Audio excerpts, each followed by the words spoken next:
Good day, friends. For those of you who do not know me, my name is Nate Jones. I am a bushman.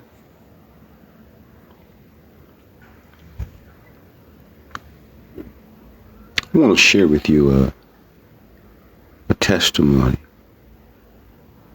that happened to me some years ago. It's still relevant for me today because it's a part of the parcel legacy that I have in Jesus. It's one of the snippets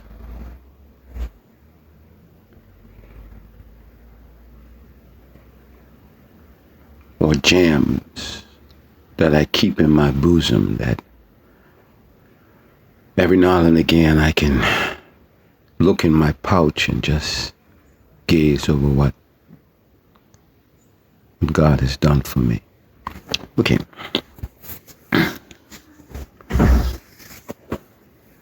When I was living in Huntsville, Alabama,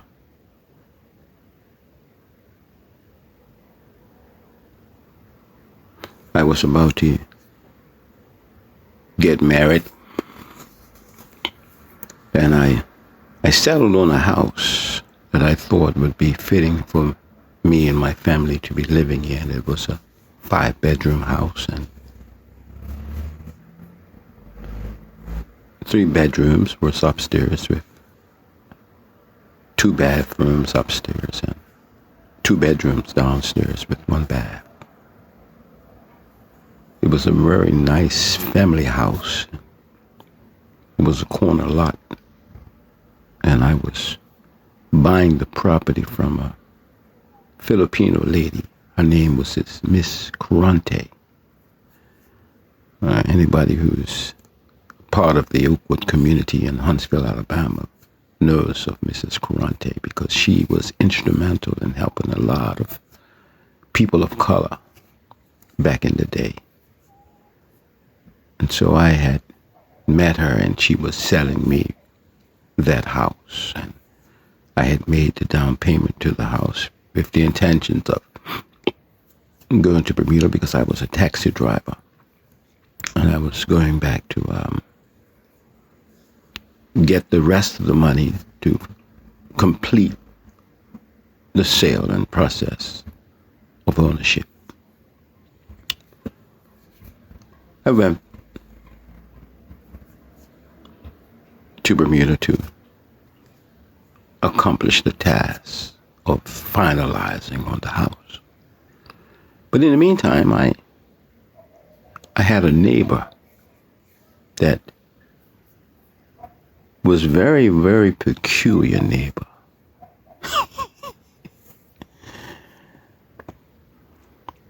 When me and my wife got married, we took a honeymoon drive to New York by plane, and we got to New York and we drove to Huntsville, Alabama from New York. I wanted to show my wife her new house that I was in the process of buying. When we pulled up in the driveway of the house, there was a stranger standing in my driveway, welcoming me. I didn't know anybody in Huntsville outside of those that came from Bermuda that I was acquainted with, but I didn't tell any of them that I was even coming with my new wife. So no one knew of my coming, but this welcoming party of one was standing in my driveway when me and my wife pulled up. And when we got out of the car, he introduced himself as John, and he said he knew we were coming. I looked at my wife, and she looked at me, but we said, okay. And we shook hands, and he was very welcoming me into the new a community, and he was a white gentleman, very friendly and very nice, and his name was John. After our salutations and what have you, he walked us to the door of the house, and of course he said if there's anything that we need, feel free to let him know and he'll see what he could do to assist us, if he could do that. I said, okay. I'm still thinking to myself as to, yeah, how did he knew we were coming? That was just still going off in my head, you know. So me and my wife, we slept on the floor of the new apartment. It was nicely painted inside. It was nice. They had beautiful carpet on the floors, and there was nothing in the house except us. We had just gotten married, and we slept very comfortable on the floor of the house, of our new house, with the intentions of coming to set up house. But she just wanted to see this new house that I was purchasing for the family.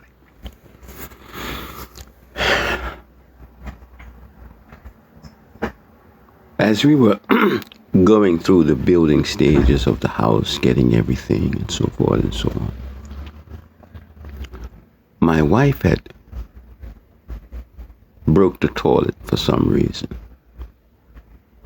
to the house. And she called me to tell me that she had broke the toilet. Now this was after a period of time when we moved in and we were settled in and so on and so forth.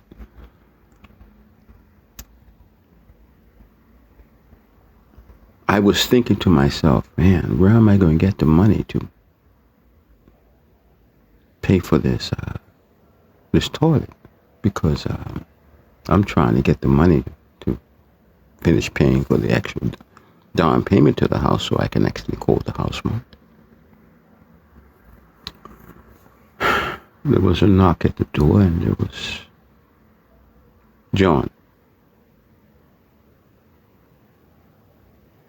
He said, hey, hi, John. He said, yeah. He says, I was driving on the road and I saw a toilet on the side of the road and I picked it up and I thought that maybe you all can use it.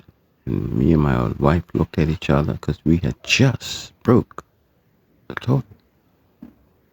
And we said, yeah. My wife was like, yeah, we need a toilet. We just broke ours. And then I was thinking, yeah, but I don't know how to put that thing in.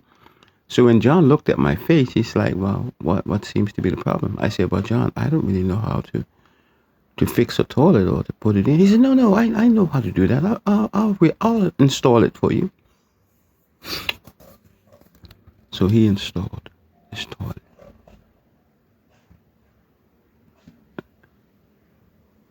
I finally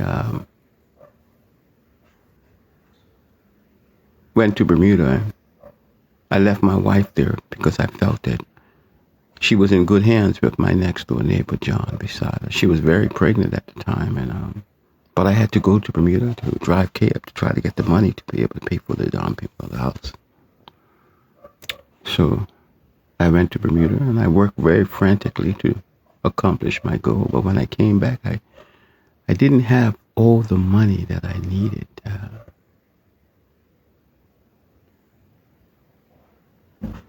to finish the transaction and the deal on the house. And the day arrived, and I had to go to the house to see Mrs. Carante to tell her that I didn't have the money. I dreaded that day, and I dreaded that moment because she's such a nice lady, and she's one of those type of women that you don't want to disappoint. Very friendly, very nice, very professional, very cordial to me. And she took me under her wing because she wanted to teach me how to master the art of buying and selling houses.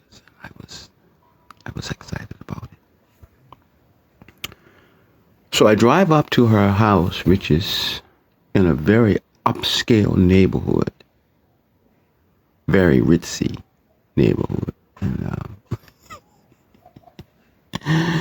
When you drive up to her house, trust me, you can't stumble on her house. You have to know somebody who lives there to be even driving on her street. It was that type of neighborhood. So I go to her house with the intentions of telling her that I don't have the money for the completion of the deal. So when I ring her doorbell, her husband comes to the door, and of course,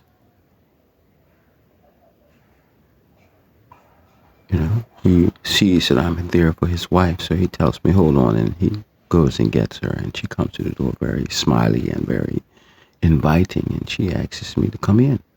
She says, oh, you're here for the transaction. And I'm like, yeah. And she's like, okay, come in the living room, stand. And then all of a sudden, she says, I have to use the toilet, but I'll be right back. It's like, okay. So I'm praying and asking God to give me the words to tell this lady that I don't have the money, for the payment of the house.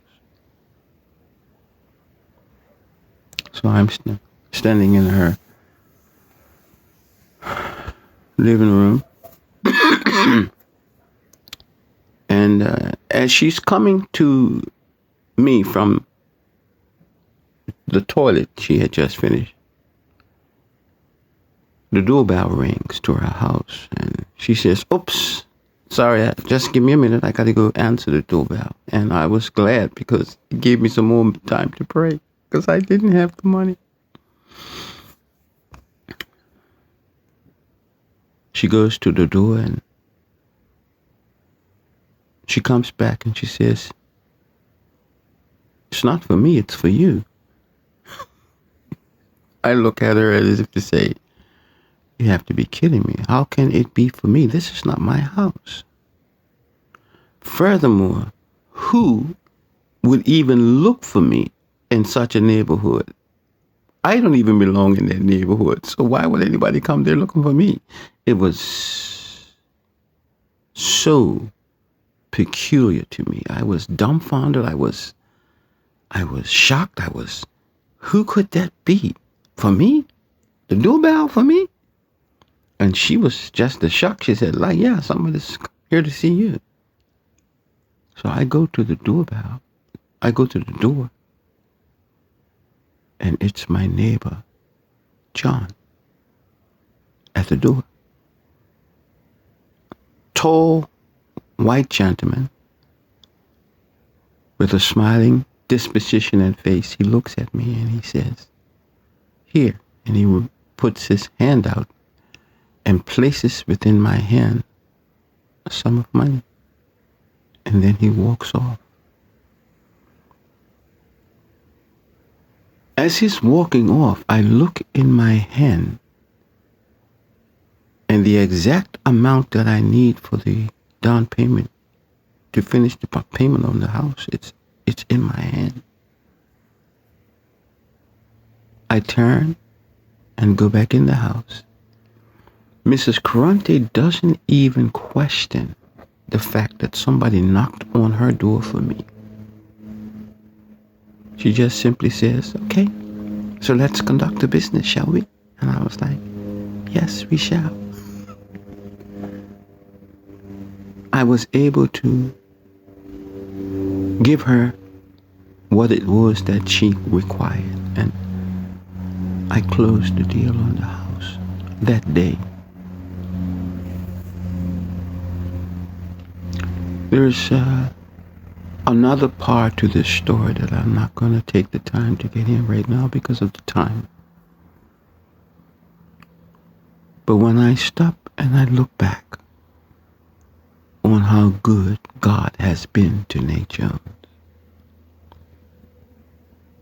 I am a bushman, that you can believe. But the God that I serve as a bushman, He's so big and so strong and so mighty. There is nothing my God can't do for me. I want to share him with you. My name is Nate Jones.